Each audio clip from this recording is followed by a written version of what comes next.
Hello guys, welcome back to the channel, TDM, the Dystopia Man. Please like and subscribe and like. Get your ledger, link in the description. You can also donate to the channel, to the wallets in the description using Bitcoin, Cardano and Ethereum. So, first what we're going to do, we're going to have a look at a little bit of prices at the moment. So, as you can see, market cap is down by 6.6%. Bitcoin is fell under 100,000.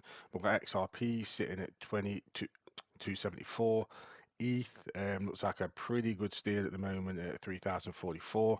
Solana back down to 223, and BNB fell back under 700. You've got USDC, well, USDC is stablecoin. Doge, 30 cents, which to me still is doing okay. We can see everything's kind of starting to come back now. You're going to see little bits of green here. It might be a good idea to open up like a long on some of these. I've opened up a long on Celestia at the moment. Not financial advice, but might be a good day to buy and build bags that you wanted to build, but you deemed it was too expensive. Now, I wanted to get into this because it's Brad Garland has Twitter account, right? You see, Ripple's really seem to be making moves at the moment, and the funny thing for me, right, is Bitcoin maxis are starting to come out and attack Ripple. So to me, it means that Ripple are doing something right. I think it was his name, Jack Moore, that came out saying, "Oh, Ripple are doing something." And I was just like, "Shut up, dude." I hold both, right? I hold both. My main problem with BTC is that nobody knows who made it.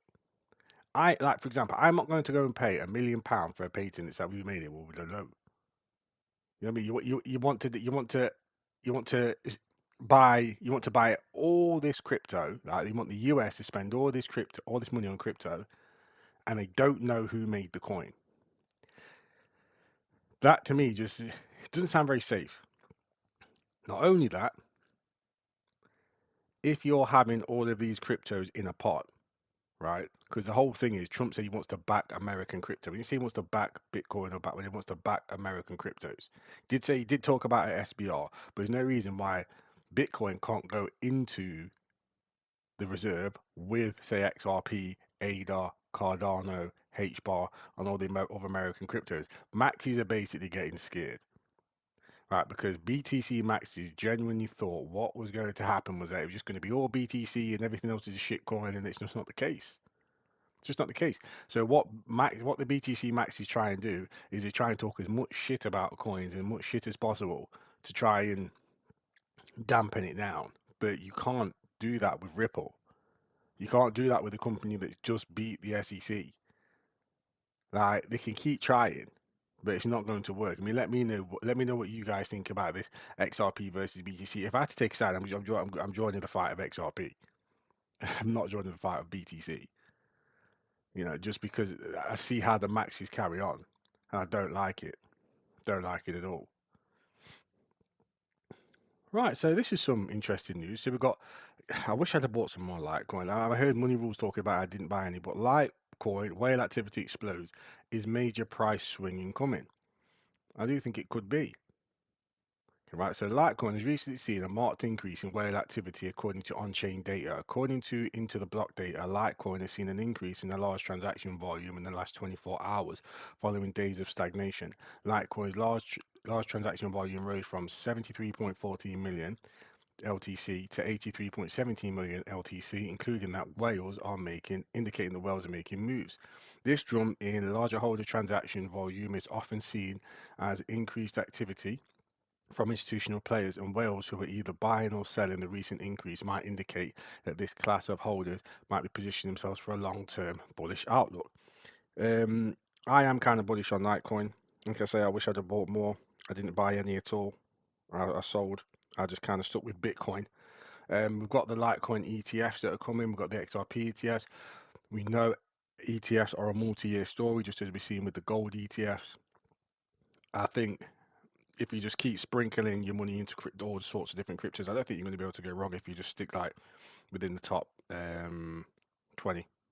In my opinion, it's not it's not financial advice, but whether it's Litecoin, Bitcoin, Ethereum at the moment.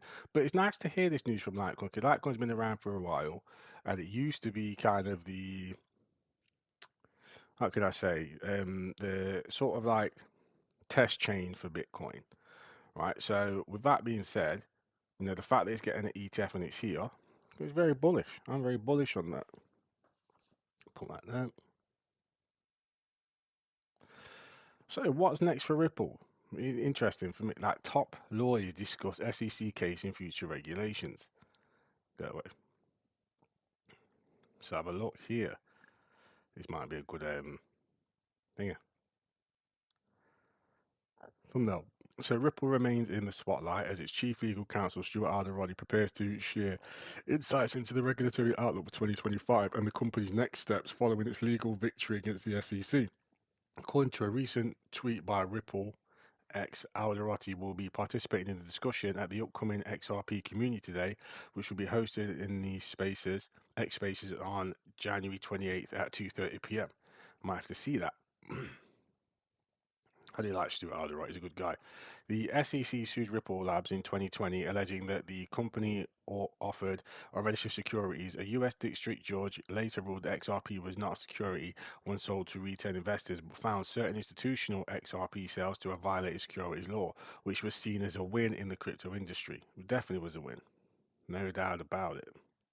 The SEC has appealed in the ruling, having filed its opening brief Jan 15th, but with a pro-crypto SEC chair, the future of the appeal is uncertain. Not only that, when I look at, say, like the moves that I see Brad making, we see pictures with Brad Gardenhouse and JD Vance, we see multiple pictures with Brad Gardenhouse and Trump himself. Come on, man. Like the paint's on the writing's on the wall. Ripple Labs has officially set an April 16th deadline for its cross appeal brief in its continuing legal fight with the US Security and Exchange Commission. Ripple's latest move is considered standard procedure, so hopefully it could get an end by then. Tokenization, crypto regulation, and the spotlight.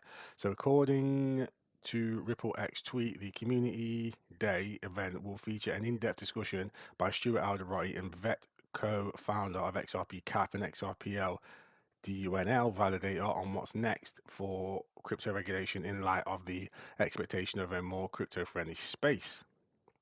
Well, I won't get into it more than that, but what do you guys think is going to happen in the future of Ripple? I think they're going to go from strength to strength, if I'm being very honest.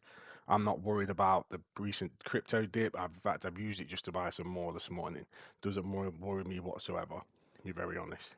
We see markets go up and down all the time, right? So this is something I was moved on to because I was thinking about XRP with this, but Russia. But Russia's official backs CBDC as key tool for business to dodge sanctions. So, a Russian lawmaker has emphasized the digital ruble's role in helping businesses bypass sanctions and streamline operations. Russia's central bank digital currency, also known as the digital ruble, will simplify life for entrepreneurs, especially those impacted by sanctions, according to Artem Kirinavov, deputy chairman of the State Duma's Economic Policy Committee. In an interview with Russia's news agency, Kirinov explained that the digital ruble offers a big advantage for the entrepreneurs, particularly those engaged in foreign trade. Using the digital ruble will primarily help entrepreneurs dealing with the cross-border economic activities. It will ease operations and make sanctions.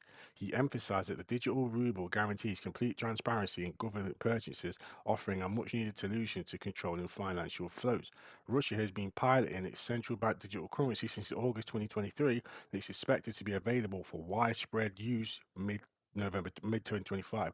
Central Bank Governor Elvar Nabilina earlier confirmed that if the pilot projects are successful, the digital ruble will be rolled out in a mass implementation by July. However, she noted that the transition will likely take several years to complete.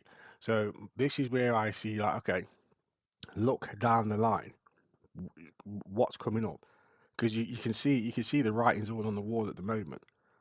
Right. In a consultation paper from October 2020, the central bank reassured citizens that the proposed CBDC will complement, not replace, existing cash and non-cash ruble in circulation. I mean, that sounds pretty bullish for crypto, especially for cryptos like XRP, if we can get to the that they can be the mediator between East and West sort of thing. But yeah, guys, that's just the news for today. So please let me know what you think. Put your comments down in the description. Down below, sorry, and I can respond to them. So please like and subscribe and like I say, get your ledger, link in the description, and peace.